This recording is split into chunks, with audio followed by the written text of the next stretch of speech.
चला वळू गाये बैसू जेऊ एके ठाई, बहु केली वन वन पाय पिटे झाला शीन. खांदे भार पोटी भूक, खांदे भार पोटी भूक, काय खेळायाचे सुख, बहु केली वन वन पाय पिटे झाला शीन.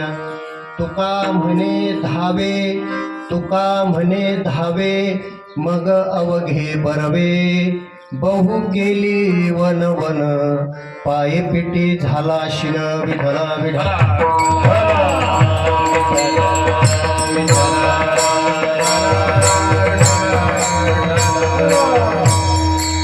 महायोग पीठे तटे भीमरंगम, वरम पुंडरिकाय दातुं मुनिन्द्रे, समागत्य तिष्ठन्तमानन्दकन्दं, परब्रह्मलिङ्गं भजे पाण्डुरङ्गम्. अलङ्कापुरी रम्यसिंहासनस्थं, पदाम्भोज तेजस्फुरदिक्प्रदेशं, विधीन्द्रादिदेवे सदा स्तूयमानं, समाधिस्थमूर्तिं भजे ज्ञानदेवं.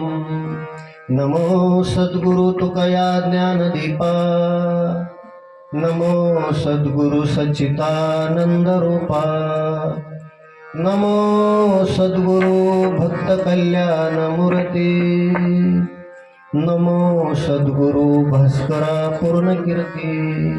तपोज्ञान वैराग्य भक्ती स्वरूपं सदा अलंकृतं साधु संन्यासयुक्तं, यस्य वेदांत शास्त्रार्थ नमो नारायणगिरी परब्रह्म स्वरूपं. मस्तक हे पायावरी, मस्तक हे पायावरी, मस्तक हे पायावरी,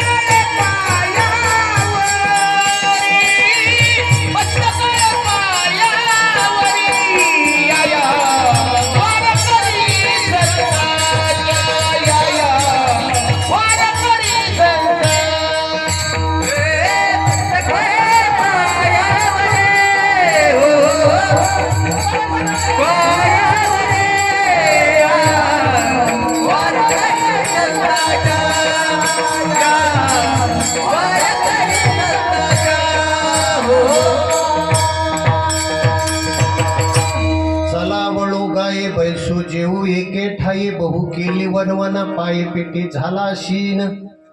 प्रस्तुत प्राप्त प्रसंगी प्राप्त स्थळी सुरू असणारा अखंड हरिनाम सप्ताह श्री क्षेत्र गरडवाडी वाडी या ठिकाणी विठ्ठलवाडी. मला वाटतं सप्ताहाचे रौप्य महोत्सव वर्ष एकदा टाळ्या वाजवा, तर 25 वर्ष एकंदरीत आपण फिरणारी मंडळी आहोत.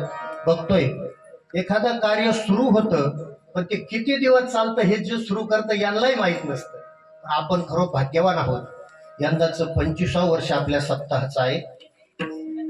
वैकुंठवासी सद्गुरू मारवणी बाबा यांच्या कृपा आशीर्वादाने आणि संपूर्ण विठ्ठलवाडी गरडवाडी ग्रामस्थांच्या सहकार्याने हा सप्ताह या ठिकाणी सुरू आहे. सकाळी काकडा भजन, विष्णू सहस्रनाम, ज्ञानेश्वरी पारायण, 11 ते 12 गाथा भजन, नंतर हरिपाठ, 7 ते 9 हरिकीर्तन, अशा व्यवस्थितरित्या कार्यक्रमाची संपूर्ण नियोजन झालेलं आहे. आणि आज त्या संपूर्ण सप्ताहाची सांगता म्हणजे काल्याचं कीर्तन आहे. ज्यांनी ज्ञानेश्वरी व्यासपीठ पारायणाचं नेतृत्व केलं असे हरिभक्तीपरायण गुरुबंधू कानिपनाथ महाराज पोटभरे शोभानगर महाराजांनी सुंदर असे या ठिकाणी पारायणाचे व्यासपीठ सांभाळलं. महाराजांनी धन्यवाद. आणि विशेषतः आज माझं परम भाग्य उदयाला आलं असं मी म्हणेल. मी गाडीतून उतरलो, बघितलं आणि मला अनिल महाराज समोर दिसले. कारण ज्या ज्या वेळेस अनिल महाराजांची गाठ होते पुण्याच्या तरी कीर्तनात हजर असतो आम्ही दोघे. आणि आज योगायोगानं विना घेऊन महाराज दिसले. मंत उद्धवजी महाराज मंडलिक यांच्या मी सेवेत काम करत असताना दोन्ही पिंपरिया रोडला वरदविनायक सेवाधाम आश्रम आहे, आपण बघितलंही असेल.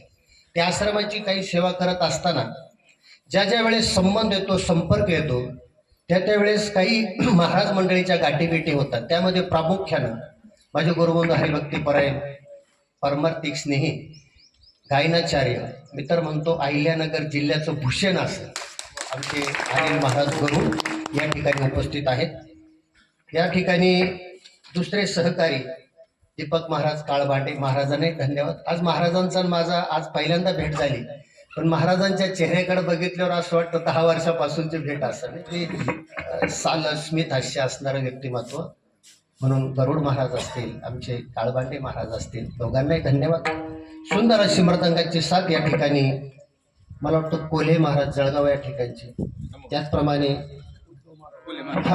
अविनाश महाराज तिवडे, गायक कोल्हे महाराज, पक्वात सुंदर असं ज्यांचं आहे अविनाश महाराज, उद्धव महाराज वाघमारे, त्याचप्रमाणे गेल्या 8 दिवसात ज्यांचं सहकार्य झालं अविनाश महाराज तिवडे असतील, भाऊसाहेब महाराज असतील, ही सर्व महाराज मंडळी या ठिकाणी उपस्थित आहेत. हार्मोनियमवरती भाऊसाहेब महाराजांना धन्यवाद. आज या कार्यक्रमाच्या निमित्तानं ज्यांनी इथपर्यंत मला येण्याचं सहकार्य केलं असे माझे गुरुबंधू आणि स्नेहाने आमचे साडू असणारे हरिभक्तीपरायण अनिल महाराज मुसमाडे या ठिकाणी उपस्थित आहेत. ज्यांच्या आमंत्रणानं मला आज तुमच्या सगळ्यांच्या सेवेचा या ठिकाणी योग आला.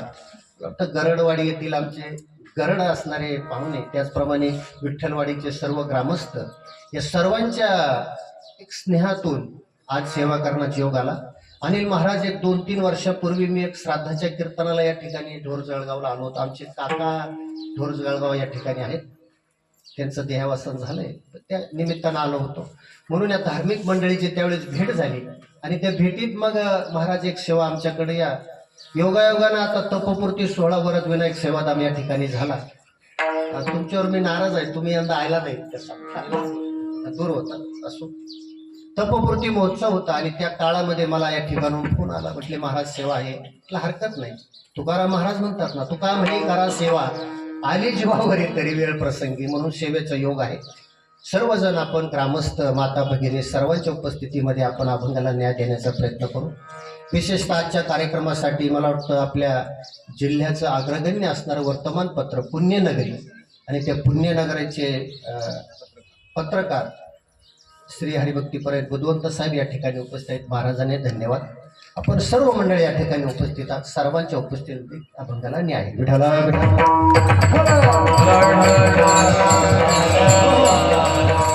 आजच्या या सांगते प्रसंगी काल्याच्या कीर्तनासाठी, सेवेसाठी आपण जगद्गुरु तुकाराम महाराजांचा अभंग या ठिकाणी निवडलेला आहे.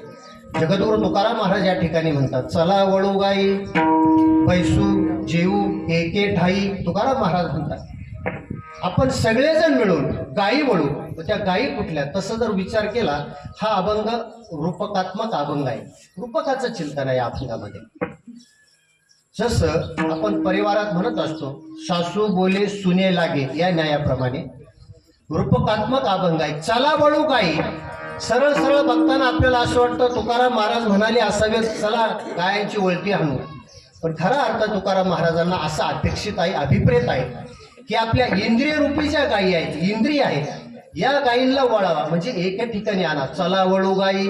आणि काय करू गाय वळून? बैसू जेऊ एके ठाई. या सगळ्या इंद्रियांना एकत्रित करू. आणि इंद्रियांना एकत्रित करण्याचं मला वाटतं सगळ्यात प्रामुख्यानं साधन जर काय असेल तर फक्त भगवंत आहे. म्हणून चला वळू गायी बैसू जेऊ एके ठाई.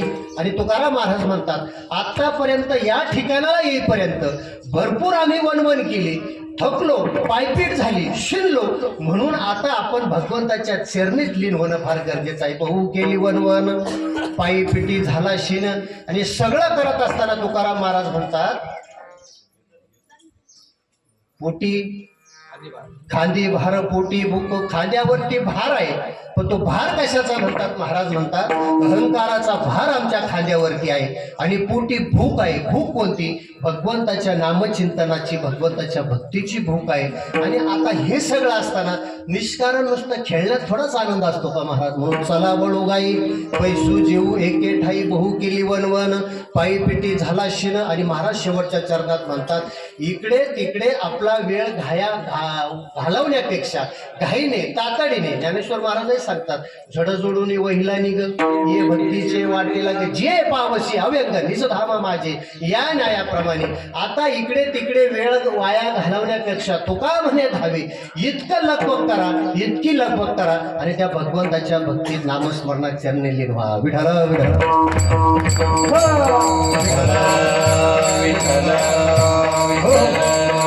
जगद्गुरु तुकाराम महाराजांना अभिप्रेत असणारा अभंगाचा खरा अर्थ असा आहे. सहजच आपण रूपकात्मक मी मगाशी सांगून गेलो. अभंगाचा संपूर्ण सारांश हा रूपकात्मक आहे. सासूबोने सुने लागे या न्यायाप्रमाणे महाराजांना अपेक्षित असं आहे की आपल्या शरीराचे जे इंद्रिय आहे, 5 कर्मेंद्रिय, 5 ज्ञानेंद्रिय आणि 11वं मन, या इंद्रियांना एकत्र आणणं म्हणजेच अस्ताव्यस्त विखुरलेल्या या जनावरांना, गायींना एकत्र आणणं असं तुकाराम महाराजांना अपेक्षित आहे. बघा, या मृत्यू लोकांमध्ये आल्यानंतर भगवंतानं आपल्याला ज्या कामासाठी जन्म दिला, मला वाटतं त्याच्यासाठी जर खर्च झाला तर निश्चित प्रकारानं हा जन्म मिळाल्याचं सार्थक आहे. शांतीब्रह्म एकनाथ महाराज म्हणतात बहुत सुकृता नरदेह लाभला भक्ती विन गेला अधोगती. मिळालाय तो सहज नाही मिळाला. सुकृत चांगलं होतं म्हणून तो आपल्याला प्राप्त झाला. आणि गीताही सांगते ना पाप पुण्य समकृत्वा पाप पुण्य समसमान मग अनमोल किमतीचा नरदेव. फार काही पुण्य झालं ब्रह्मादिक पदाचा आनंद मिळेल. पण ज्ञानेश्वर महाराज म्हणतात ब्रह्मादिक पदाचा आनंद सुद्धा जोपर्यंत पुण्याचा साठा शिल्लक आहे तोपर्यंतच तुम्हाला आम्हाला भोगायचा आहे. त्या ठिकाणी पुण्याचा साठा संपल्यानंतर परत यावंच लागतं.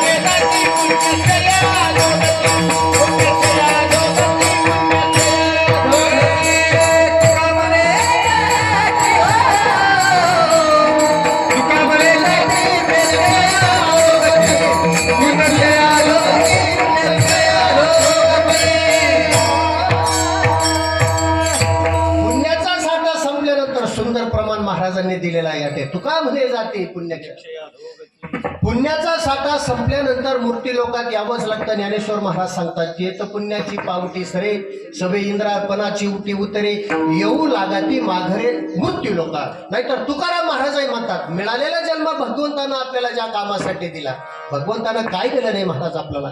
दिले इंद्रिय हातपाय कान डोळे बोला या मुख, हे सगळं जे दिलंय ते भगवंताच्या नामचिंतनासाठी. आणि दिलं त्या जर आपण खर्च केला नाही तर तुकाराम महाराज एका ठिकाणी म्हणतात नाही तरी गेला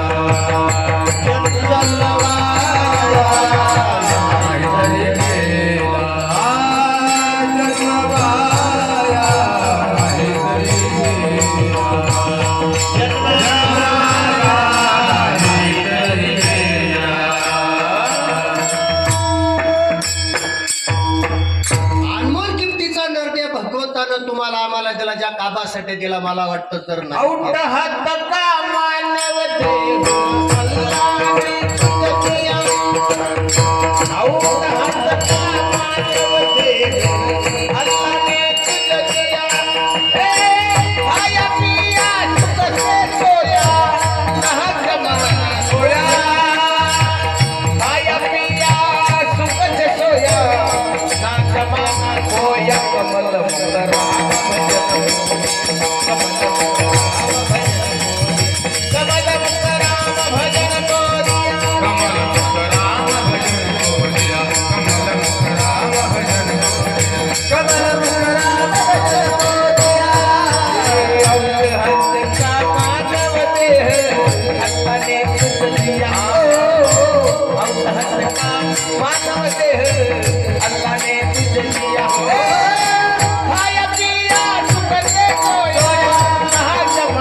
अंतर्मुख भगवंतामध्ये एकदम महाराजांसाठी टाळ्या वाजवा. बघा, आपण फिरणारी मंडळी आहोत. मला वाटतं गायक असेल, वादक असेल, ही आपल्याला आता महाराजांची, तीनही महाराजांची सेवा मला वाटतं 7ही दिवस झाली. आज काल्याचं कीर्तन आहे. सहज वाटतं. आता फिरतोय म्हणून सांगतो. उद्धव महाराज नेहमी कलाकाराची कदर करतात. बाबा दोघांनाही माहीत आहे महाराज. ही मंडळी आपल्याला असं वाटतं 2 तास फक्त या ठिकाणी आले, थोडंसं गायले आणि मग महाराजांसाठी इतकं का करावं असं समाजाला वाटतंय बरं. पण ही मंडळी आज आपल्यासमोर थोडीशी जरी 2 तास जरी गात असली, पण महाराज हे 2 तास गायन येण्यासाठी त्यांनी कितीतरी वर्ष वाया घातले म्हणून ही मंडळी आज आपल्या पुढे मृदंग असेल महाराज, पहाटे उठून कुठे घरी असेल, एखाद्या आश्रमात असेल, पहाटे 2-2, 3-3 वाजता उठून महाराजांनी मृदंग वाजवला. कदाचित बोटं फोडली असतील म्हणून आज ती गोडी वाटते महाराज. म्हणून आपल्या परिसराचं भूषण असतं. मी मगाशी सांगून गेलो, आनंद या गोष्टीचा वाटतो. आज गावगाव परमार्थ होतोय, भजन होतंय, कीर्तन होतंय, सप्ताह होतात. पण सगळ्यात तूट ज्या गोष्टीची असते त्या ठिकाणी माणसं नसतात महाराज. आणि खरोच भाग्यवान आहोत तुम्ही, तुम्हाला या महाराजांसारखी सगळी मंडळी मिळाली.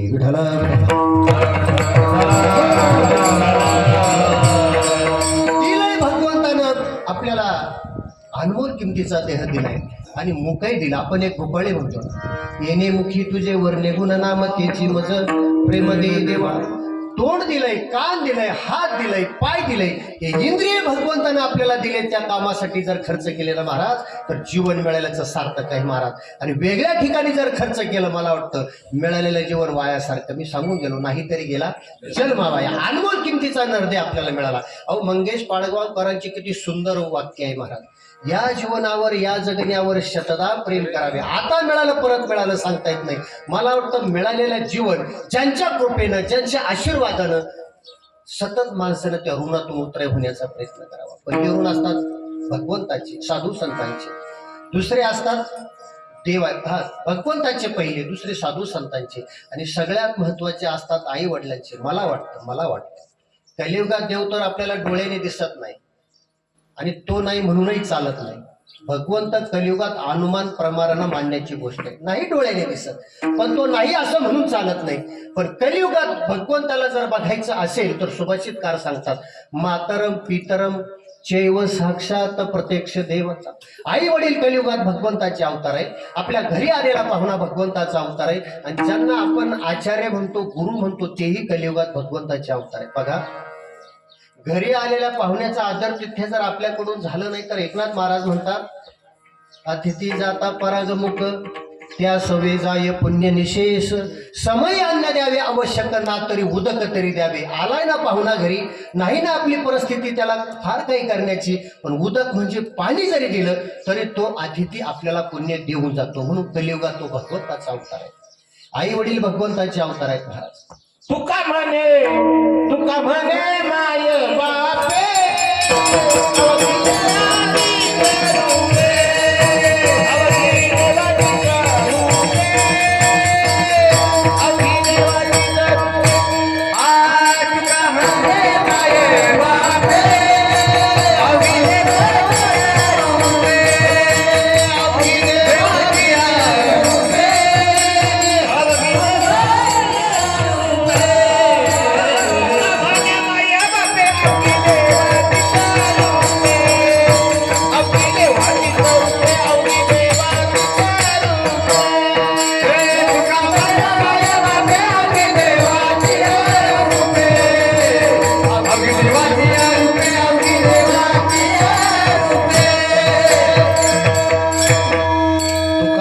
माय बापे अवघी देवाचीच रूपे. आई वडील भगवंताचे अवतार आहेत महाराज. ज्ञानेश्वर महाराज सांगतात, सकळ तीर्थाचे धुरे जे का माता पितरे तया सेवेशी किर शरीरे लो नक्कीचे. आणखी एक प्रमाण आहे, माय बाप केवळ काशी केले न जावे तीर्थाशी पुंडलिके काय केले परब्रह्मे. आज आपण पंढरपूरला गेलो, चंद्रभागे स्नान झालं, सगळ्यात अगोदर दर्शन पुंडलिक रायाचं घेतो, मग पांडुरंगाच्या दर्शनाला जातो महाराज. का मान मिळतोय? द्वारकेचा राणा पांडवा घरी भगवंत बघायला गेले. कोण पुंडलिक आई वडिलांची सेवा करतोय? भगवंत गेले, पण पुंडलिकानं आई वडिलांच्या सेवेत क्षणभरही कसूर केला नाही. सेवा बंद केली नाही. आजही तो भगवंत त्या विटेवरती उभा आहे, जी वीट पुंडलिकरायनं भिरकवली होती. आणि कुणासाठी भगवंत उभा महाराज? भाविकासाठी, तुमच्या आमच्यासाठी. म्हणून आई वडील भगवंताच्या नाही देव डोळ्याने दिसत, पण त्याच्या सत्यानं सगळं चालतं. उभा भाविकासाठी उभा भाविकासाठी उभा भाविकासाठी उभा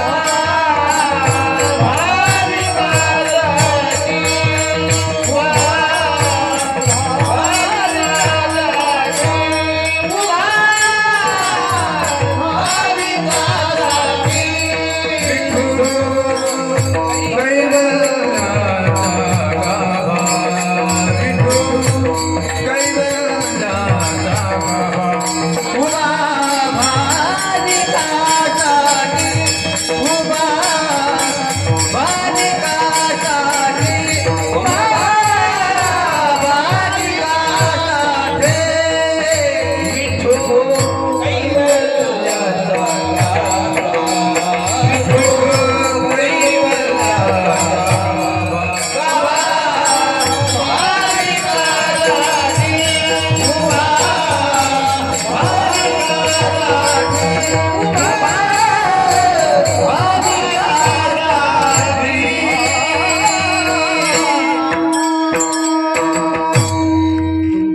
साठी तो भगवंत उभा आहे महाराज. कारण पुंडलिकरायनं आई वडिलांची केलेली सेवा. विठाल विठाल.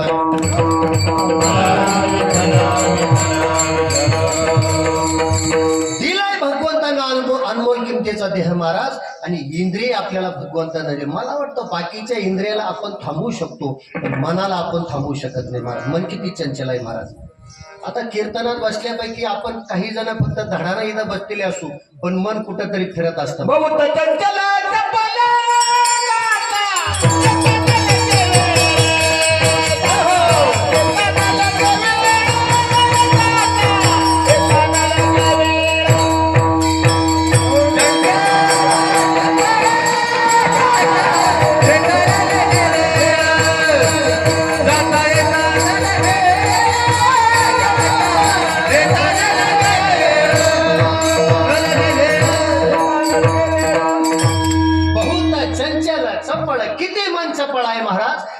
धडानं जरी आपण इथं बसलेलो असलो, पण मन कुठेही फिरून येतो. चंचल आहे, चपळ आहे. मला वाटतं बाकीच्या इंद्रियाला तरी आपण थांबू शकतो, पण मनाला आपण थांबू शकत नाही महाराज. पण जगद्गुरु तुकाराम महाराज म्हणतात बघा, चिंतनाचा भाग असा आहे.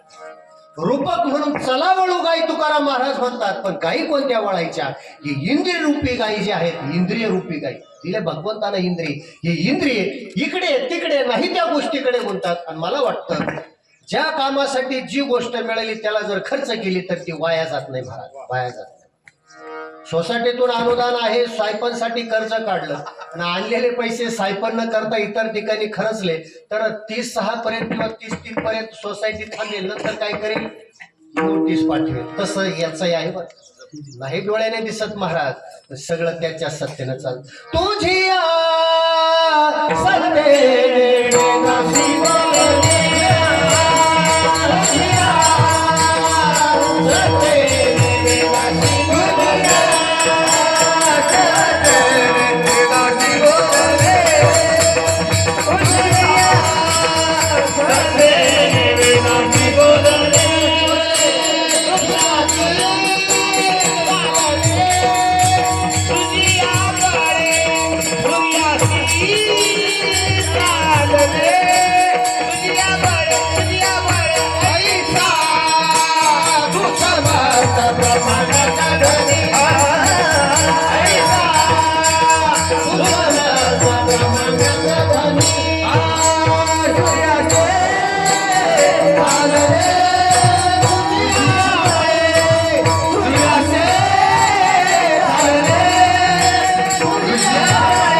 भगवंत भगवंतानं जे दिलंय ते त्याच्या सत्तेचं आहे महाराज. पण सगळ्यात महाराज म्हणतात इंद्रिय जे आहेत ना महाराज, हे इंद्रिय नाही त्या गोष्टीकडे गुंतात.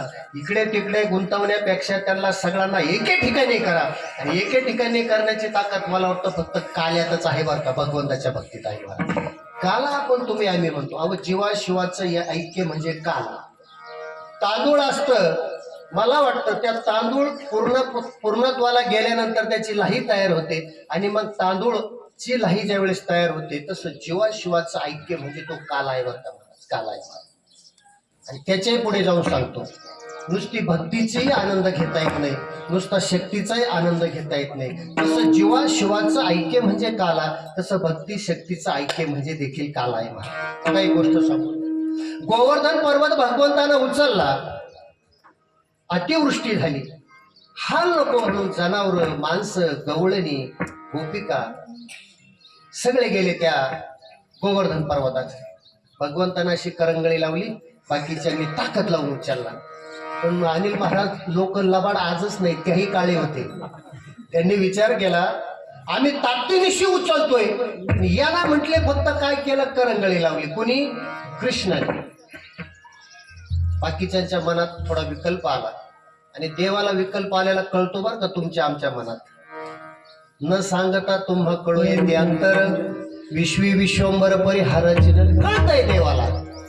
देवाला लक्षात आला, अरे त्यांच्या मनात विकल्प आला. भगवंतानं थोडीशी करंगळी खाली घेतली, तो डोंगर खाली आला. मग बाकीच्यांच्या ध्यानात आलं, ताकद आपण लावली होती पण खरी शक्ती ती भगवंताची होती. आता मला असं सांगायचंय, गोवर्धन पर्वत भगवंतानं उचलला, त्याला लागली शक्ती. आता ऐका ऐका, काल्याचं कीर्तन झालं, महाप्रसादाच्या पंक्ती बसल्या, पंक्ती बसून लोक उठले आणि उठल्यानंतर ती काल्याच्या प्रसादाची ती उष्टी, खरकटी, पत्रवाळी, ते पात्र ते उचलायला शक्ती लागली का भक्ती लागते?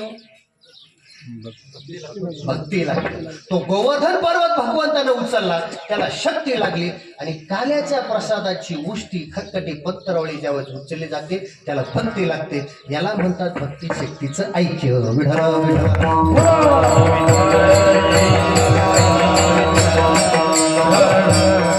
साईरा भैरा मन इकडे तिकडे फिरतय, शरीराची इंद्रिय नको त्या गोष्टी करतात. जगद्गुरु तुकाराम महाराज म्हणतात, हे इंद्रियांना एकत्र ठेवण्याचं काम ते फक्त भगवंताच्या शक्तीतच आहे महाराज. पण आज जर समाजाची परिस्थिती आपण बघितली तर समाज एकत्र यायला तयार नाही आणि समाज एकत्र येत नाही म्हणून तर धर्माचा ऱ्हास होतोय. आज धर्म रसातळाला का जातोय? का भगवंताला अवतार घ्यावा लागला? यदा यदा ही धर्मस्य ग्लानिर्भवति, का अवतार भगवंताला घ्यावा लागला? अधर्म वाढत चालतोय, धर्म रसातळाला जातोय. आणि यंदा या खऱ्या अर्थाने मी सगळ्यांना धन्यवाद देईन, आपण सर्वांनी धर्माचं रक्षण केलंय, रक्षण केलंय महाराज आपण सर्वांनी. धर्माचे पालन, धर्माचे पालन, धर्माचे पालन, धर्माचे पालन, धर्माचे पालन, धर्माचे पालन, धर्माचे पालन, धर्माचे पालन, धर्माचे पालन, धर्माचे पालन, धर्माचे पालन, धर्माचे पालन.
साधू संतांचे अवतार आहे. महाराज म्हणतात धर्माचे पालन करणे पाखंड खंडन हीच आम्हा करणे काम बीज वाढवागे नाम. कशासाठी अवतार आहे महाराज? परित्राणाय साधूनाम विनाशायचं दुष्कृतम धर्म संस्थापनार्थाय संभवामी युगे युगे. अधर्म वाढतोय आणि धर्मरसा तळाला जातोय, त्यावेळेस भगवंताला अवतार घ्यावा लागतो आणि साधू संतांना अवतार घ्यावा लागतो. महाराज म्हणून सांगतो माणसानं इंद्रिय एकत्रित करा जगद्गुरु तुकाराम महाराज म्हणतात. आणि आज एकत्रित येणं ही काळाची गरज आहे. ह्या मुद्द्यावरती आपण बोलत होतो. माणसं एकत्र, आज परिस्थिती अशी झाली दादा, 4 जण एकत्र येण्यासाठी 1 जणाला जावं लागतं, मग खांदेकरी म्हणून 4 एकत्र येतात. भयानक परिस्थिती झाली.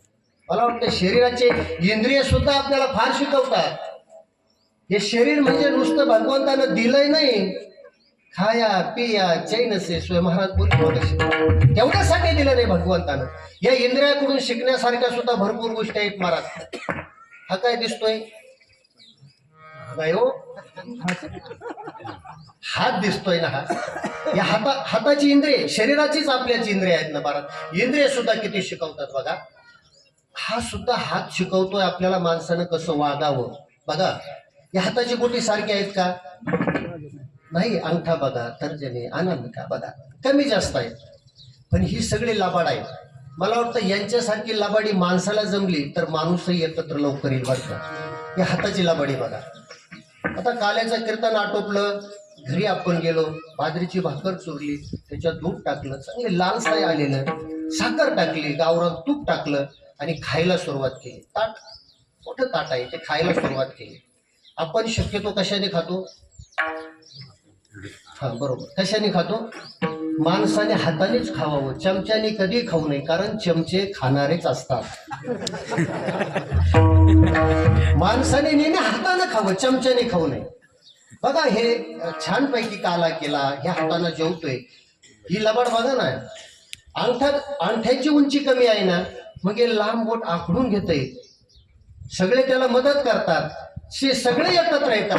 बघा हाताची बोटी लहान मोठी आहेत, पण घास तोंडात जाण्यासाठी किंवा जेवण होण्यासाठी हाताची 5ही बोटं एकत्र आल्याशिवाय जर आपला आनंदानं जेवण होऊ शकत नाही. आणि समाजातली विखुरलेली एकत्र आल्याशिवाय जीवन तरी कसं आनंदी होईल हो महाराज? असं आनंदी होईल. इंद्रियच आपल्याला शिकवतात ना महाराज माणसानं कसं राहिलं पाहिजे. आज काळाची गरज आहे संघटित व्हायला, एकत्रित येणं. आणि एकत्रित येणं, संघटित येणं. आणि म्हणून तर भगवान श्रीकृष्णानं गाया वळल्या, काय फुकट नाही वळल्या महाराज. भगवंताला गाया वळण्याचं काय प्रयोजन होतं महाराज? त्या निमित्तानं पेंड्या, सुदामा, वाकडे जे काय असतील ते सगळे एकत्र करून भगवंतानं गाया वळल्या. भगवंतानं गाया वळल्या म्हणजे हौशीने नाही वळल्या. भगवंतानं चोऱ्या केल्या, आपण चोऱ्या म्हणतो, शास्त्र त्याला चौर्य कर्म म्हणतो. कशासाठी?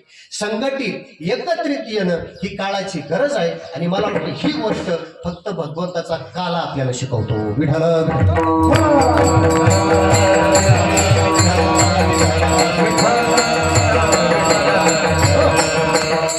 विखुरलेली इंद्रिये नाही त्या ठिकाणी जातात, नाही त्या ठिकाणी गुंतवतो. मनही नाही त्या ठिकाणी जातं. महाराजांनी प्रमाण दिलं, मन चंचल चंचल आहे, ते थांबत नाही. म्हणून जगद्गुरु तुकाराम महाराज म्हणतात, आता दुसरं तिसरं काही करण्यापेक्षा एकच गोष्टी करू की ह्या इंद्रियांना आपण वळती आणू. अभंगाचं पहिलं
पैसू जेऊ एके ठाई जगद्गुरु तुकाराम महाराज म्हणतात चला या विखुरलेले इकडे तिकडे फिरणारे इंद्रिये मन जशी गायांची वळती हल्ल्यानंतर गाया एकत्र येतात रूपक वापरलं जगद्गुरु तुकाराम महाराजांनी या सगळ्या इंद्रियांना एकत्र करू चला वळू गाई बैसू जेऊ एके ठाई या सगळ्यांना एकत्र आणू आणि भगवंताचा काय करू आपण खिचडी काला भगवंताच्या चरणी लीन व्हावं महाराज कारण दिलाय भगवंतानं देह असं जर बघितलं बराच उहापोह आपल्या त्या गोष्टीचा झालेला आहे माणसाला समाधान फक्त इथंच मिळतं दुसरीकडे कुठेही समाधान मिळत नाही महाराज मला वाटतं साधू संतांना त्या काळात आपल्या इतका जर परमार्थ सोपा असता तर त्यांनी कितीतरी आनंद घेतला असता अहो बघा ना त्या काळची परिस्थिती बेटाला चोहू बाजूने पाण्याला वेढा घातला नारायणगिरी महाराज तिथं होते पाणी वाढतंय साधक मंडळी सगळे तिथून बाहेर निघाली म्हणजे त्या तत्कालीन जिल्हाधिकारी असतील कलेक्टर असतील त्या लोकांनी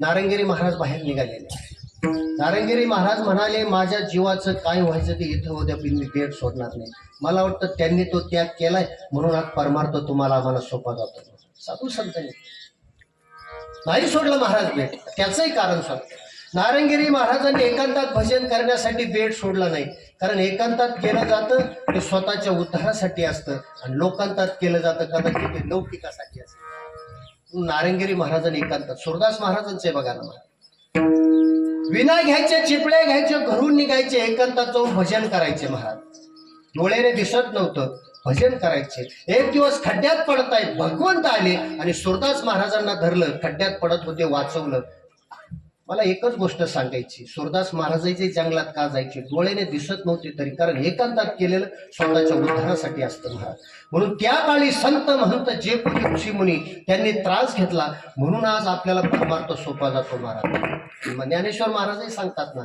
त्यागात शांती त्यागाशिवाय काही मिळत नाही महाराज आज मंदिरात आपण जातो ह्या मंदिरात आपण जातो कदाचित खाणीतून आणलेला दगड एकाच खाणीतले दगड आहे पायरीचा दगड आहे आणि मंदिरात मूर्तीचाही दगड आहे पण एका कारागीर एका दगडाची मूर्ती बनवत असताना त्या मूर्तीला तडा गेला तो दगड ठोला ठेवला त्याने धीर धरला नाही त्याला पायरीला जावं लागलं एका दगडानं धीर धरला त्याला देवत्व प्राप्त झालं मला वाटतं जसं धीर तो कारण साह्य होतो त्या नारायण जसं प्रमाणे धीर आपण धरला आलेल्या किती संकटाला जर सामोरं गेलं जसं मूर्तीला देवत्व प्राप्त होतं किंवा देवपणा सिद्ध होतो तसं मला वाटतं माणसाच्या जीवनाचं ते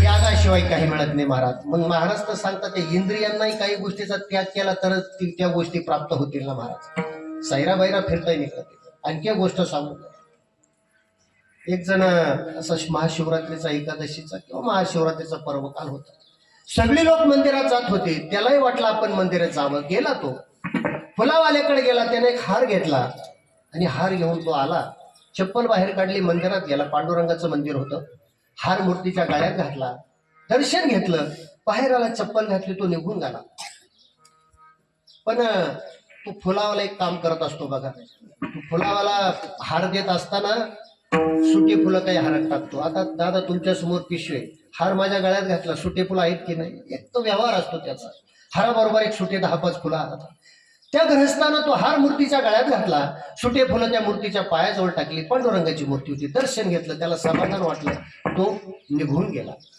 आता फुलांची भांडणं सुरू झाली मी त्यागावरती बोलतो फुलांची भांडणं सुरू झाली पायातली जी फुलं होती त्या गळ्यातल्या फुलांबरोबर भांडायला लागली तुम्ही असं कोणतं पुण्य केलंय म्हटलं एका शेतकऱ्याकडे होतो तिथून व्यापारीकडे एकाच पिशवीत आलो तिथून इथं येण्यासाठी एकत्र आलो आणि इथं आल्यानंतर तुम्ही असं कोणतं पुण्यपत्रे होतं तुम्हाला त्या भगवंताच्या हृदयाजवळ गळ्यात जागा मिळाली आणि आम्ही कोणतं पाप केलं आम्हाला पायाजवळ जागा मिळाली त्याचं कारण सांगू का काय होतं ते सुटे होते म्हणून पायाजवळ होते म्हणून विखरू नका एकत्र राहा विठ्ठल पायातली फुलं भांडू लागली गळ्यातली नाही भांडली आणि समाजात तसंच आहे बरं का तसंच आहे जी भांडतात ना समजून घ्यावं ही पायातली आहे आणि जी शांत राहत ना समजून घ्यावं ही चांगल्या गळ्यातली आहे किंवा चांगल्या ठिकाणची आहे भांडू द्या पायातली फुलं भांडतात गळ्यातली फुलं ऐकतात पायातली फुलं भांडून थकली गळ्यातल्यांनी अजिबात प्रतिकार केला नाही आणि नंतर ती पायातली फुलं थांबली आणि आता गळ्यातली फुलं म्हणतात झालंय का तुमचं भांडून समाजात देखील आपण व्यवहारात असंच वागलं पाहिजे महाराज. आरेला कार्य केलं की वाद वाढतो, विकोपाला जातो महाराज. शांत राहिलं पाहिजे महाराज. दया क्षमा शांती तेथे देवाची वस्ती. शांतपणा ठेवला पाहिजे. पायातली फुलं भांडत होती, गळ्यातली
शांतीने वागलं पाहिजे. क्षमा अंतकरणात असली पाहिजे. पायातली फुलं भांडत होती, गळ्यातली शांत राहिली. भांडून भांडून पायातली फुलं थांबली आणि आता गळ्यातली फुलं म्हणाली, झालंय का तुमचं भांडून? म्हटले, हो झालं.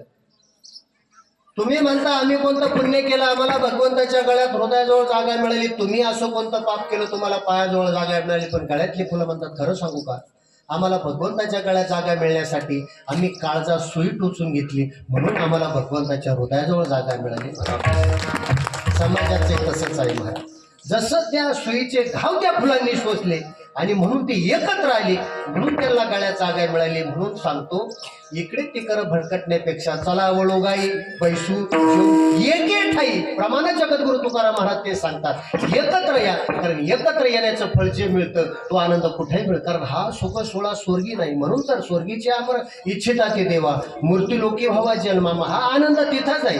तो आनंद फक्त इथं आहे महाराज. तो आपण अनुभवू शकतो. म्हणून महाराज म्हणतात ते इंद्रिय विखुरले त्यांना एकत्र आणा. तो आनंद फार सगळ्यात महत्वाचा आहे महाराज. कारण आतापर्यंत या जन्माला येईपर्यंत इतकी वनवन केली, इतकी वनवन केली, पाय दुखून आले, शिन झाला. आता असं वाटतं आता कुठेतरी एका ठिकाणी थांबलं पाहिजे आपण. दुसरं हो केली बनावा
होय किती झाला शिन,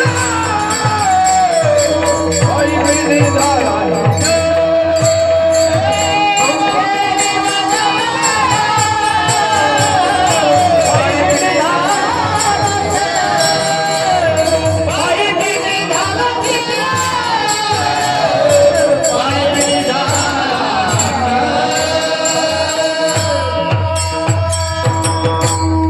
आतापर्यंत जगद्गुरु तुकाराम महाराज म्हणतात बहु केली वन.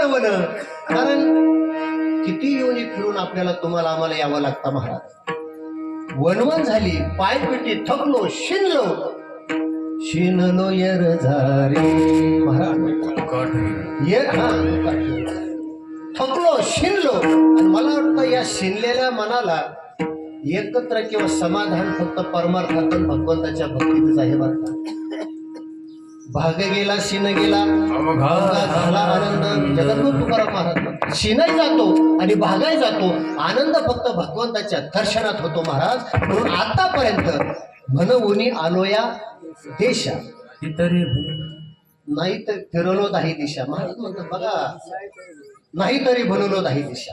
आतापर्यंत इतका शिरलो आणि आता इथं आलोय ना, आता इथं आल्यानंतर दुसरं तिसरं काहीच करायचं नाही. बहु केली वन, पायी पिटी झाला शिन झालाय ना, मग शिन भाग किंवा आलेला थकवा दूर करण्याचं काम फक्त भगवंता. आता सगळे आम्ही एकत्रित येऊन आणि तुझ्याच चरणापाशी होतो. कारण आपल्या दुःख किंवा जे काही आपला शिन भाग असेल, कुठली त्रास त्रागा कुठली गोष्ट असेल, त्याचं समाधान इकडे तिकडे होत नाही. म्हणून शरण फक्त भगवंताला गेलं पाहिजे. म्हणून शरण जावे सर्व भावे देवाशी, किंवा जो मज होय अनन्य शरण त्याचे निवारिणी जन्म मरण, या लागी शरणागता शरण्य मीच एकू. कारण दुःखातून बाहेर काढण्यासाठी दुसरं तिसरं कोणीच नाही. ज्ञानेश्वर महाराजही सांगतात, देशामम समुद्रता मृत्यू संसार सागरात भवानीला चिरात पार्थ माया विशित चेतसाम. का भगवंताला भजावं त्याचं चिंतन ज्ञानेश्वर महाराज अजूनही सांगतात. तुम्ही देवता ते भजाल, देव तुम्हा ते तुष्टतील, परस्परा ते घडेल प्रीती जेत, ते तर तुम्ही जे करू म्हणाल ते तै अपैसे सिद्धी जाईल. वांछित पुरेल मानसीचे आज्ञापक व्हाल, वाचा सिद्धी पावाल, म्हणे तुमते स्वीकारतील रिद्धी सिद्धी जैसे ऋतुपतीचे द्वार. वनश्री निरंतर ओळंगे फळभार लावण्यशी विढळ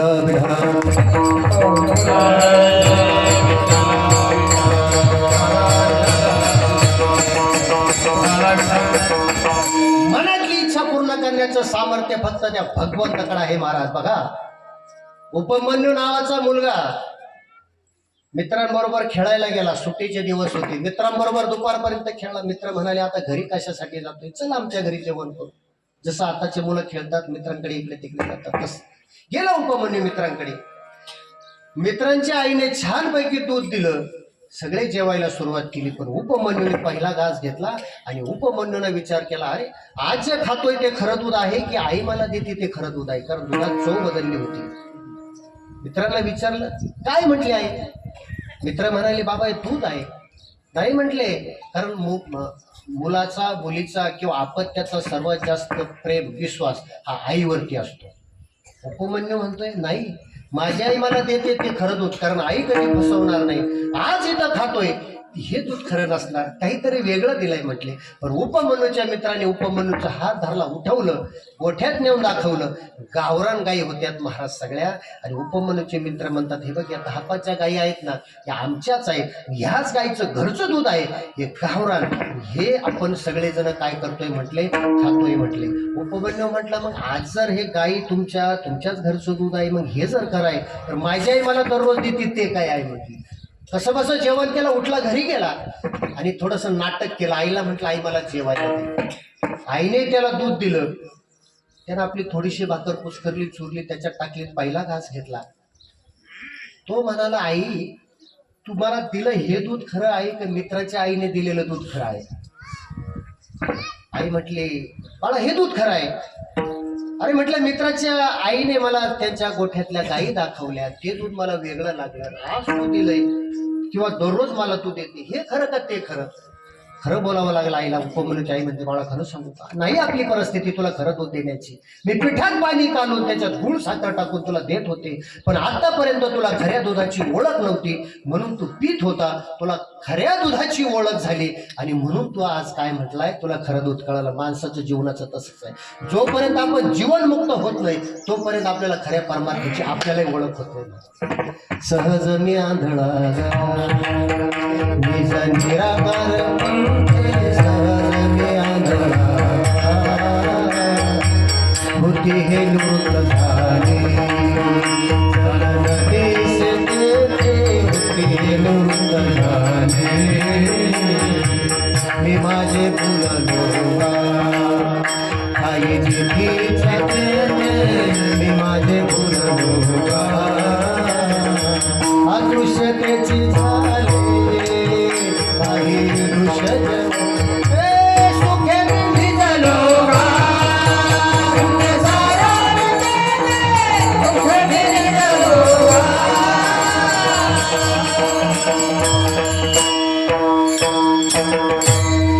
मुक्ताची जी अवस्था होते महाराज तशीच आज उपमन्यूची झाली. खऱ्या दुधाची ओळख झाली आणि खरं ज्ञान जोपर्यंत कळत नाही मुक्तत्वाला माणूस कसं जातो. मुक्ताला आता काही खरं दिसत जन जन दिसत नाही, श्री श्री दिसत नाही, पुरुष पुरुष तसंच झालंय.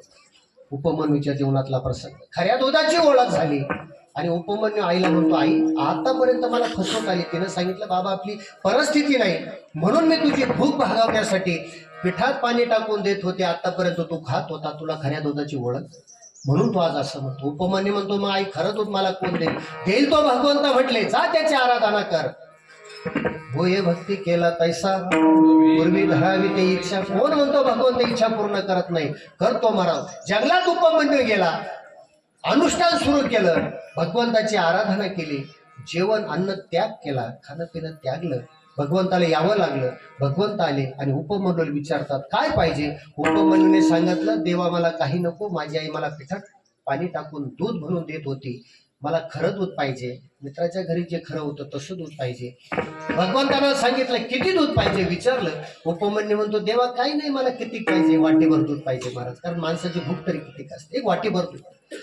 उपमन्यूने भगवंताकडे फक्त वाटीभर दूध मागितलं आणि एक वाटीभर दूध उपमन्यूने मागितलं होतं, पण उपमन्यूचा भाव शुद्ध होता, अंतःकरणापासून भगवंताच्या भक्तीची तळमळ होती. त्या भगवंतानं उपमन्यूसाठी एक वाटी नाही दुधाचा समुद्रच दिला महाराज. उभी आहे महाराज. क्षीराचा सागर उपमन्यू, क्षीराचा सागर उपमन्यू, क्षीराचा सागर उपमन्यू. अडपदी बाळ वैसावीला दूर, अडपदी बाळ वैसावीला रे, अडपदी बाळ वैसावीला दूर, अडपदी बाळ वैसावीला दूर. क्षीराचा सागर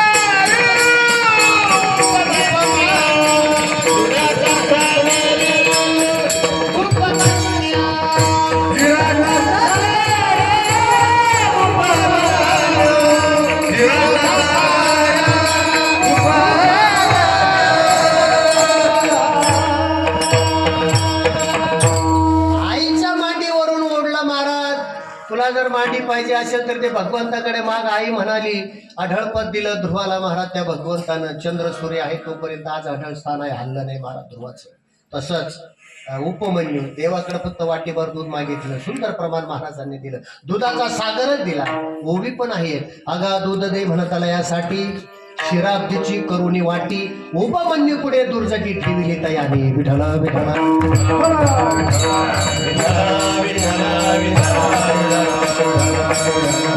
म्हणून जगद्गुरु तुकाराम महाराज म्हणतात या जन्माला येईपर्यंत आतापर्यंत इतकी वनवन झाली, थकलो, पायपिटी शिन झाला, पण देवा आता शिनलो येर झाली, थकलोय आता बाकी दुसरं काहीच नको.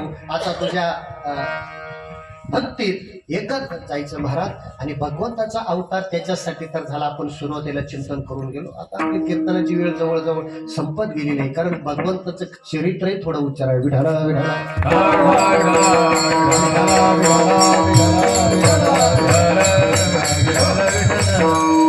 अधर्म वाढत चालतोय, वाढत होता. त्यावेळेस भगवंताला अवतार घ्यावा लागला. आपल्या बहिणीची बोळवण करतोय कंस. वसुदेव देवकीची बोळवण सुरू आहे, पाठी लावण्याचं काम सुरू आहे. आणि आकाशवाणी झाली, ज्या बहिणीची तू बोळवण करतोय कंसात, तिच्या पोटी झालेला मुलगा तुझा कर्दनकाळ ठरणार आहे. खडक उचलला शस्त्र आणि बहिणीला मारायचा प्रयत्न करतो.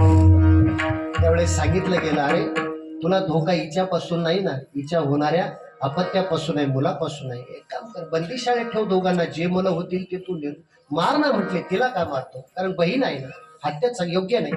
बंदीशाळेत ठेवलं वासुदेव देवकीला, आणि जे जे मुलं होईल ते मूल अगदी कंस दगडावरती निर्गुणपणे मारायचं. कारण त्याचं कारण असं होतं बघा, त्यानं विचार केला सुरुवातीला झालेल्या मुलाला आपण सोडून देऊ. नारद महर्षी म्हणले तू बावळा झाला का, आणि सगळं जे घडतंय ना महाराज, नारद महर्षीने चांगलं भूमिका निभावलेली आहे. म्हटलं गुलाबाचं फुल घेतलं, त्याची पाकळ्या जर बोलल्या तर पहिली कोणती शेवटची कोणती काही कळणार नाही, जिला सुरुवात करू ती पहिली. तसं तू म्हणतोय मला पहिल्या मुलापासून धोका नाही, शेवटच्या मुलाकडून धोका आहे, पण पहिला आणि शेवटचं हे तरी कसे ओळख? जो मुलगा होईल त्याच्यापासून धोका आहे. म्हटले सोडू नको, जे होईल त्याला अगदी निर्गुणपणे हत्या कर, म्हणजे तुझ्या जीवाला धोका राहणार. 6 होते ते 6ची हत्या केली.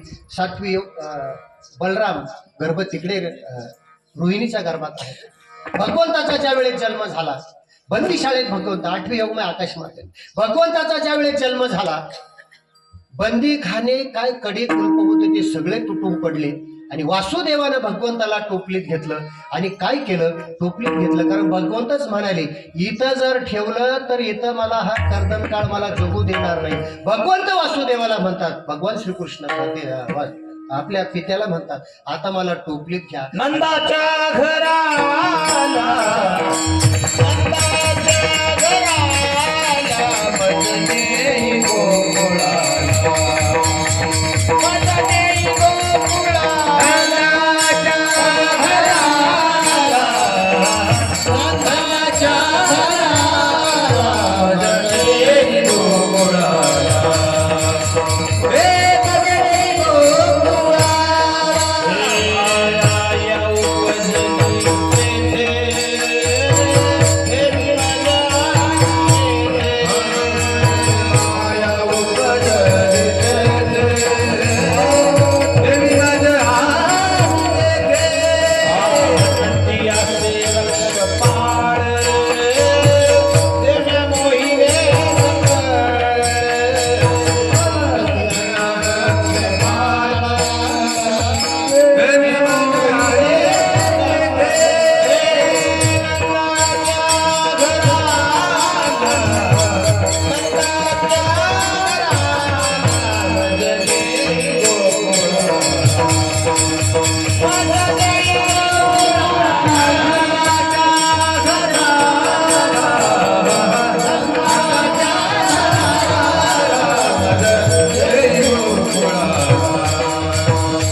इथं जर थांबलो तर बाकीच्यांचं झालं तसं माझं घडण.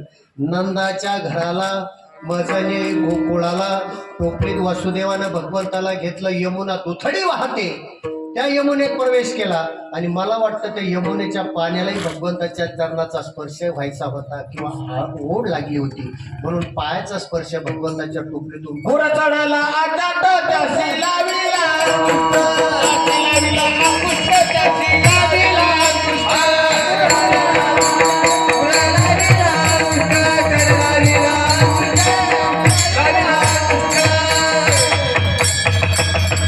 वाढताय त्या यमुनेचं पाणी. आता काय होणार, पण टोपलीतून भगवंताचा पाय खाली आला, अंगठा त्या पाण्याला लागला. मला वाटतं त्या यमुनेच्या पाण्याला सुद्धा भगवंताच्या पायाचा स्पर्श किंवा दर्शनाची ओढ लागली होती. यमुना ओसरली पलीकडे जाताना. खरंच सांगू का महाराज, जसं भगवंताच्या पायाचा चरण स्पर्श घेण्यासाठी यमुनाही वाट बघत होती किंवा यमुनेला आतुरता लागली होती, तसं साधू संतांच्या चरण स्पर्शासाठी तीर्थही तिष्ठतात बघतात. तीर्थेतया थाया येती पुनीत व्हावया असं म्हणतात, भागवतात चिंतन आहे. भारद्वाज मुनी ज्या वेळेस स्नानाला जायचे, तुम्ही आम्ही तीर्थाला जातो. आता कुंभ पर्व झालंय बघा, प्रयागला झालंय. आपण मला वाटतं यंदा उच्चांक झालाय त्या कुंभ पर्वामध्ये. किती लोक गेले महाराज कुंभ स्नानासाठी? 65 कोटी लोक गेलेत महाराज. बघा किती पर्वणी सुंदर आहे.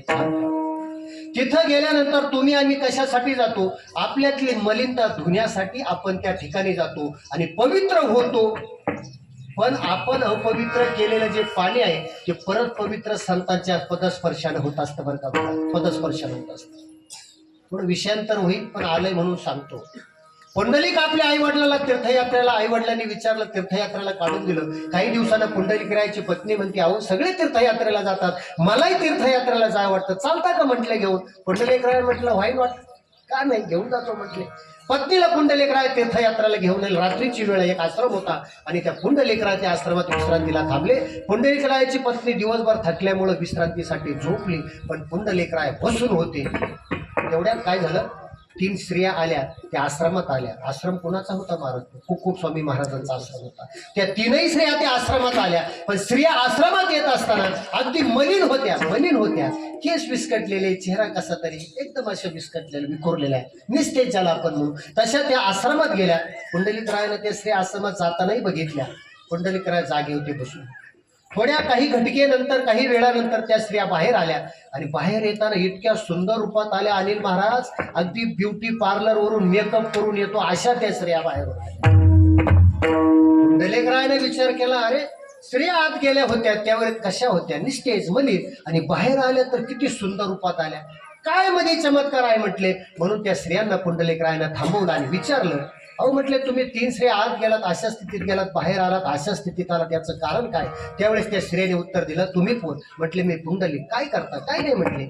पत्नीला तीर्थयात्रा करायला घेऊन निघालो आणि काही दिवसापूर्वी आई वडील तीर्थयात्रेला गेलेले आहेत. पत्नीची इच्छा होती म्हणून तिला तीर्थयात्रा करायला घेऊन चाललो. त्या 3 स्त्रियांनी सांगितलं, पुंडलिक म्हणतात ना तुम्ही पुंडलिकराय आहे? आम्ही ज्या स्त्रिया दिसतोय ना म्हटले, आम्ही स्त्रिया नाहीत म्हटले, आम्ही नद्या आहोत. गंगा, यमुना, सरस्वती तुमच्यासारखे अभक्त किंवा तुमच्यासारखे तुमच्यातली मलिनता घालवण्यासाठी तीर्थात येतात आणि आम्ही मलिन होतो आणि आम्ही मलिन फक्त साधूच्या स्पर्शानं होतो.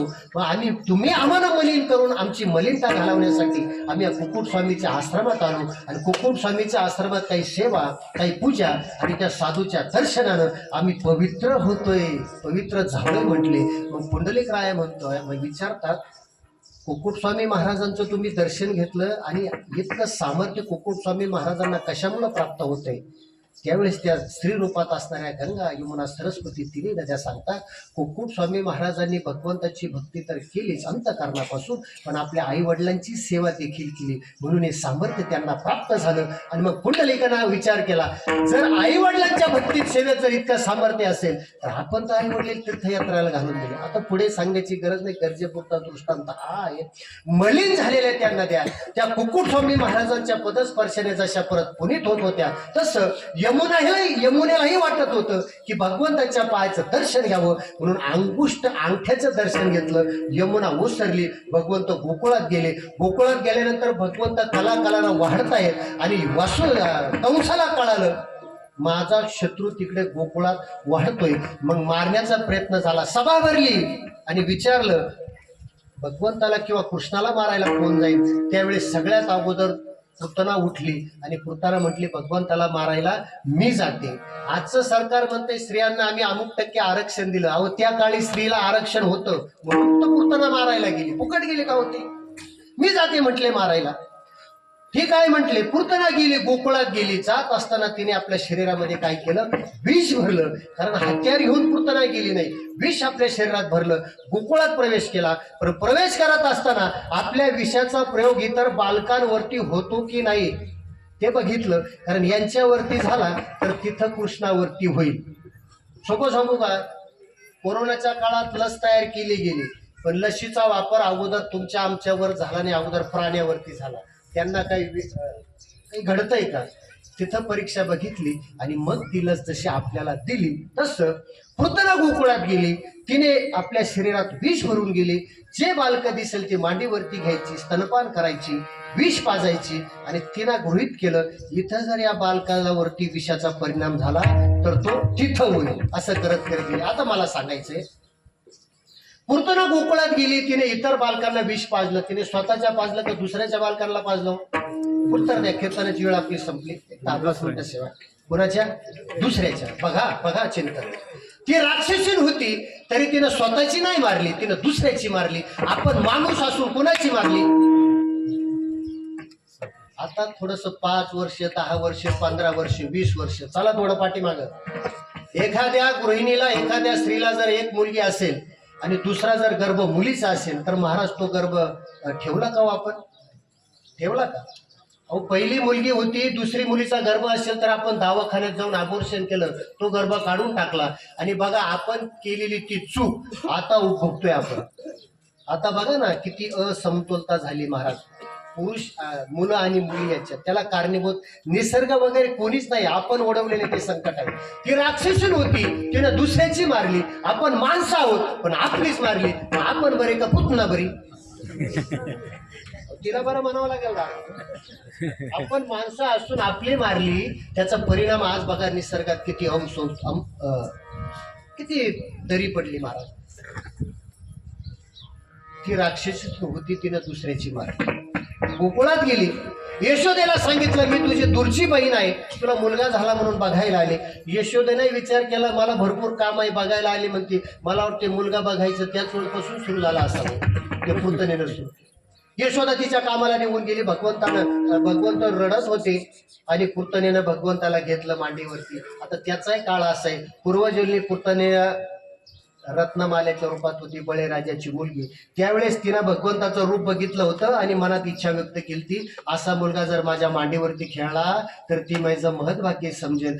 इच्छा मनात ठेवून ती मृत्यूला सामोरी गेली. आणि इच्छा जर अपुरी राहिली तर परत जन्माला यावं लागतं. म्हणून गेल्या जन्माची बळीराजाची मुलगी रत्नमाला, या जन्मात ती इच्छा अपूर्ण राहिली म्हणून पूर्तनेच्या रूपानं जन्माला आली. आणि गोकुळात भगवंताला मारण्यासाठी तिचंच प्रयोजन झालं.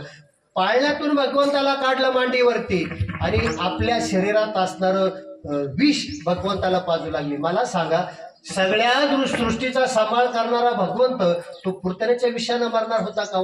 तिलाही कधी काळी शाप होता, भगवंताकडून तुला शाप होता, तिला मोक्ष मिळेल. आणि भगवंतानं तिच्या शरीरात असणारं सगळं विस्तर शोषून घेतलं, तिचा प्राणही शोषून घेतला. त्याचं तिलाही पूर्वजन्मी एक शाप होता, म्हणून शापातून तिची मुक्तता झाली. आता ज्ञानेश्वर महाराज म्हणतात की पूर्तना वाईट विचार धरून भगवंताकडे गेली तरी भगवंतानं तिचा उद्धार केला. आपण चांगल्या भावनेनं भगवंताकडे गेलो तर भगवंत आपला का उद्धार करणार आहे? मला वाटतं गीतेच्या पहिल्या अध्यायात एक ओवी होती, कृष्ण को पुनिजाशी मारी तो पावे ब्रह्म साक्षात्कारी, मा कृपेने उपदेशू करी तो कैशा परी न पवेल. वाईट हेतू धरून पूर्तना भगवंताकडे गेली तरी भगवंतानं तिचा उद्धार केला. मग आपण शुद्ध भावानं जर भगवंताकडे गेलो तर शुद्ध ज्याचा भाव झाला दुरी नाही देव त्याला. या कायाप्रमाणे शुद्ध भावानं आपण भगवंताकडे गेलो तर भगवंत आपला का उद्धार करणार. एक प्रकारे पुतनेला पाठवलं, माळभट्टाला पाठवलं, सगळ्यांना प्रयत्न करून पाहिले भगवंताला मारण्यासाठी. पण आम्ही काय कुणाचे खातो तो राम आम्हाला देतो. त्याच्याच मगाशी प्रमाण झालं, तुझे असत्यने वेदाशी बोलणे सूर्याचे चालणे तुझे असत्य. त्याच्या सत्तेने जर सगळं चालतं तर तो काय मरणार होता का? भगवंताला मरावे लागत नाही, जन्माला यावं लागत नाही. आम्हा जन्मा यावंही लागत नाही, जावंही लागत नाही. महाराज भरपूर प्रयत्न कंसाने केले, युक्ती प्रयुक्तीनं भगवंताला मारण्याचा प्रयत्न केला पण नाही. कलाकालांना भगवंत गोकुळामध्ये वाढत आहे आणि भगवंत गोकुळात वाढत आहे आणि भगवंताचं खोड्या करण्याचं काम आता सुरू झालेलं आहे. भगवंत त्रास देणं, कोणाचंही रूप घ्यायचं, कसंही रूप घ्यायचं. दिवसा जर भगवंताला एखाद्या गोपिकानं त्रास दिला तर भगवंतानं तिला त्रास देण्यासाठी एकदा काय झालं, एका गोपिकेनं भगवंताला काहीतरी बोल. भगवंतानं तिच्या पतीची दूध खाण्यावरून, कारण पूर्वीच्या काळी दूध विकायला जायचं. भगवंत गोकुळात गेल्यानंतर म्हणतात, अरे दूध दुभत आहे ते आपल्याला खाण्याच्या ऐवजी हे सगळे विकायला नेतात म्हटले. म्हणून रात्री जायचे, दरवाजा उघडायचे आणि ते दही असायचं, ते उतरंडी लावलेलं ते फोडायचं, सगळा नासधूत करायचे. या चोऱ्या वाढत चालल्या. म्हणून एका गवळणीने थोडीशी कंप्लेंट केली कुणाकडे, यशोदेकडे. म्हटले फार त्रास देतोय भगवंत. असं केल्यानंतर तिच्या वेणीची आणि तिच्या पतीच्या दाढीची गाठ भगवंतानं बांधली. खरं सांगू का, भगवंतानं बांधलेली गाठ कधीच सुटत नाही, किती प्रयत्न केले तरी. विठाला विठाला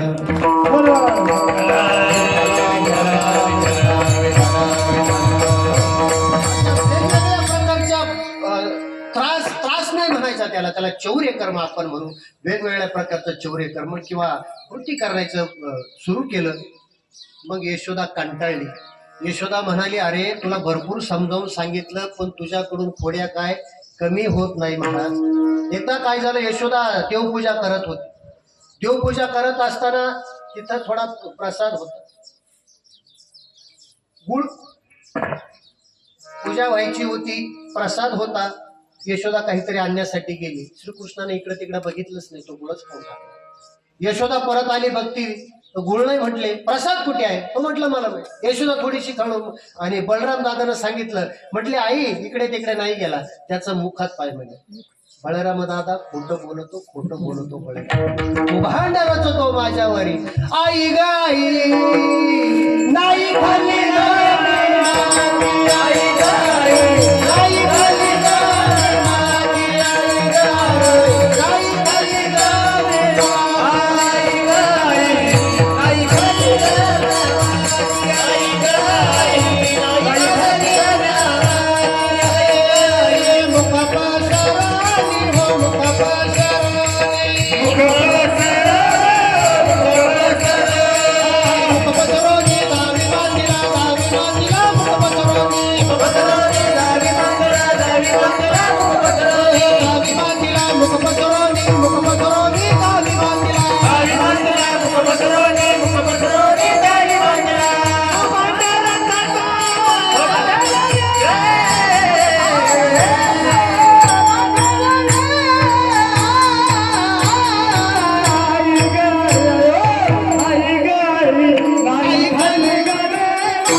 काय नक्की केलं ते बघायचं होतं.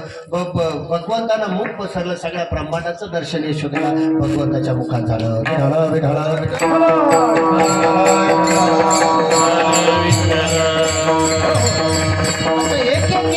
एक कृत्य भगवंताचं वाढत चाललं आणि आता यशोदा थकली. यशोदा म्हणते, आणि तसं जर विचार बघितला तर दुसऱ्याच्या घरात जाणं, दैदूत खाणं काय कमी होतं भगवान श्रीकृष्णाला? नंदलाल कुलाला म्हणतात, 9 लाख गाय ज्याच्याकडे त्याला नंद म्हणायचे. इतक्या गाय होत्या महाराज तिथं.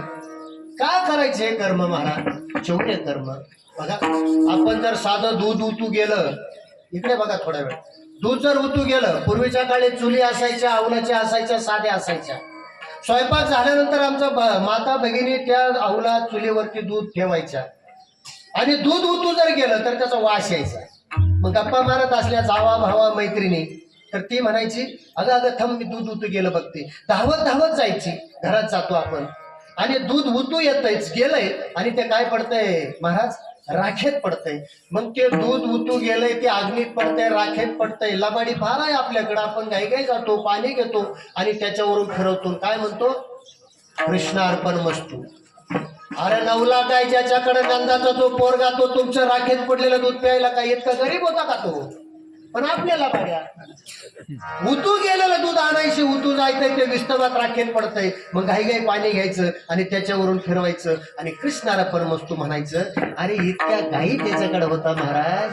तो काय आपलं राखेत पडलेलं दूध पिण्यासाठी? म्हणून सांगतो, थोडं करा पण भावानं करा. विठाला विठाला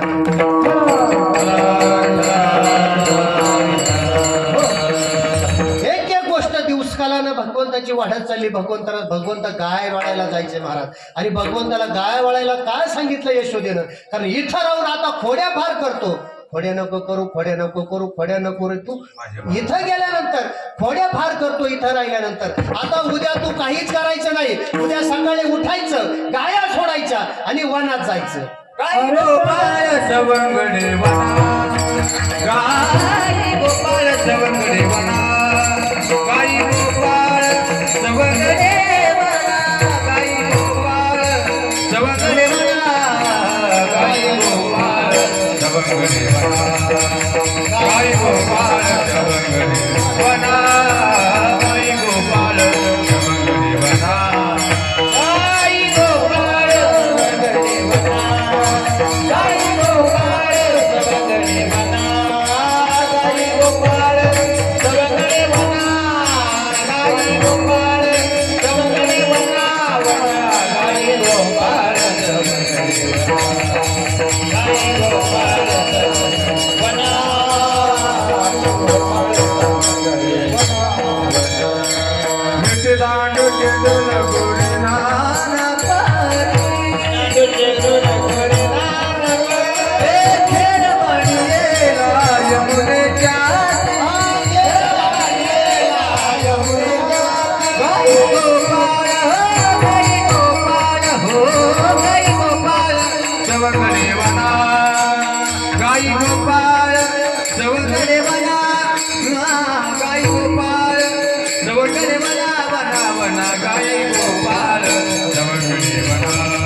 म्हटले तुझ्या फार गोष्टी वाढल्या. उद्यापासून तू काय करायचं, उठायचं, गाया सोडायच्या, वनात जायचं, पेंड्या सुदामा वाकड्या. अरे तुम्ही गाया ठेवून सारे गोपाळ नानाच्या.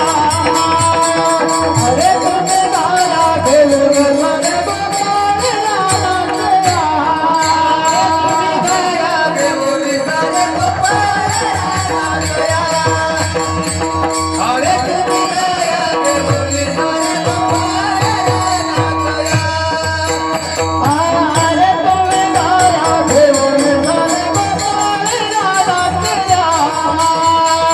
अरे तुम्ही गाया ठेवून सारे गोपाळ नानाच्या. ठेवून सारे गोपाळ नानाच्या. अरे तुम्ही गाया ठेवून सारे गोपाळ नानाच्या. काना ठवळी गेले, काना भवळी गेले. रवी रवी काना भवळी गेले. काना ठवळी गेले, काना भवळी गेले. रवी रवी काना भवळी गेले. अरे तुम्ही गाया ठेवून सारे गोपाळ नानाच्या. अरे तुम्ही गाया ठेवून सारे गोपाळ नानाच्या. अरे तुम्ही गाया ठेवून सारे गोपाळ नानाच्या. अरे तुम्ही गाया ठेवून सारे गोपाळ नानाच्या.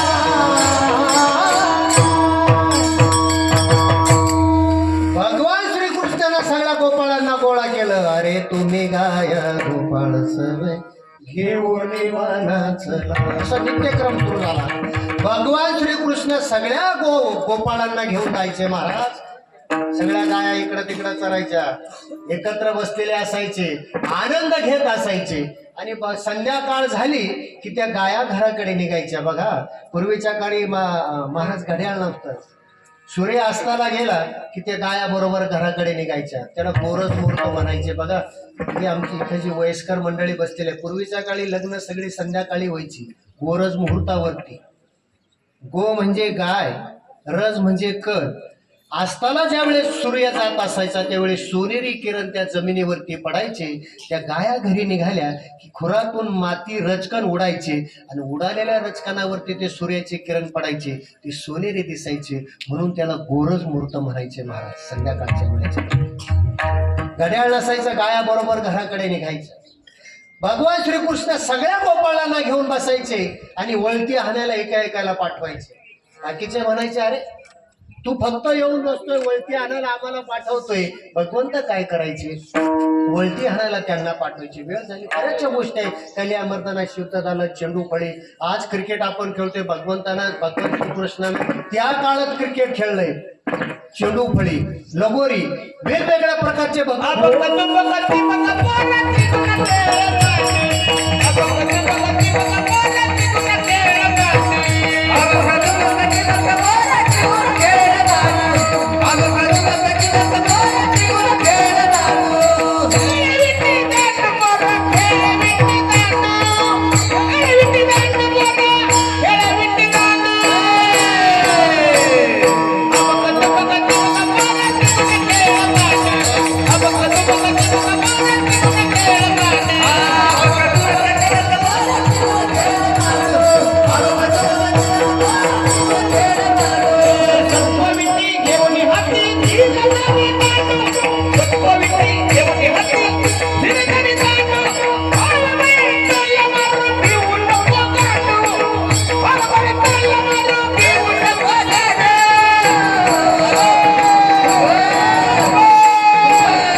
विट्टू दांडू लगोरी जे काही खेळ खेळायचे होते ते सगळे खेळ सुरू होते आणि असं करता करता करता 12:15 वाजून गेले.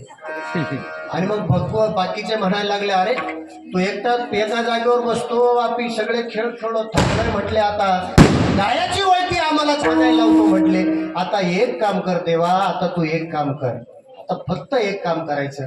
आता खेळूनही थकलो, आता इच्छा राहिली नाही. आता सगळे मिळून आपण एक काम करू, सगळे एकत्र येऊ. काय जे तुम्ही आम्ही जे आणलेलं आहे ते सगळं एकत्र करू. ते सगळ्याची भगवंतानं शिदोरी केली, काला केली आणि त्यालाच म्हणतात हा ब्रह्माचा काला, भगवंताच्या नामाचा काला. सगळ्यांनी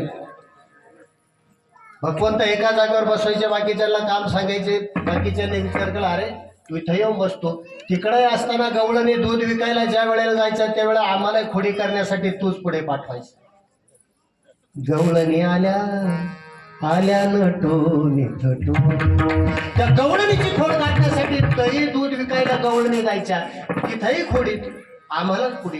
इथंही आल्यानंतर गाय ओढण्यासाठी, गायची वळती आणण्यासाठी आम्हालाच पुढे. सगळं आम्हीच करायचो. भगवंत तू करतो. मागाशी मी सांगून घे, गोवर्धन पर्वत उचलला, करंगळी लावली तरी देवाला कळतंय. इथंही देवाच्या लक्षात आला, अरे यांनाही वाटतं मी काहीच करत नाही, सगळे बाकीचे करतात. सगळे खेळ झाले, वेगवेगळ्या प्रकारचे सगळे खेळ खळून झाले.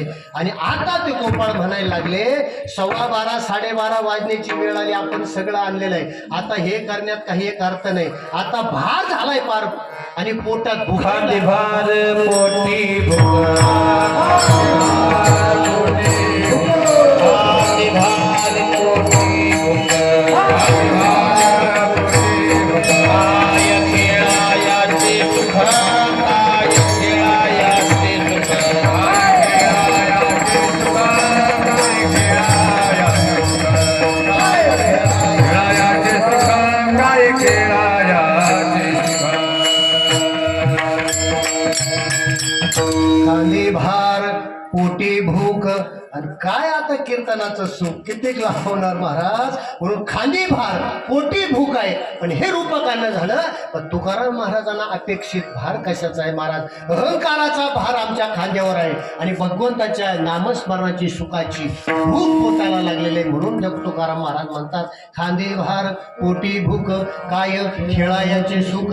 आता त्या सुखात काही आनंद नाही. आता एकच करायचे, तुका म्हणे धावे मग अवघे बरवे. म्हणजे आता तडजोडूनही म्हणजे ताबडतोब निघायचं आणि त्या भगवंताला शरण जायचं, त्याला आपलंसं करून घ्यायचं. आणि म्हणून तुम्ही आम्ही आता सगळ्यांनी हात वर करायचे आणि त्या भगवंताला आपलंसं करण्याचा प्रयत्न करू. विठोबा रघुमाई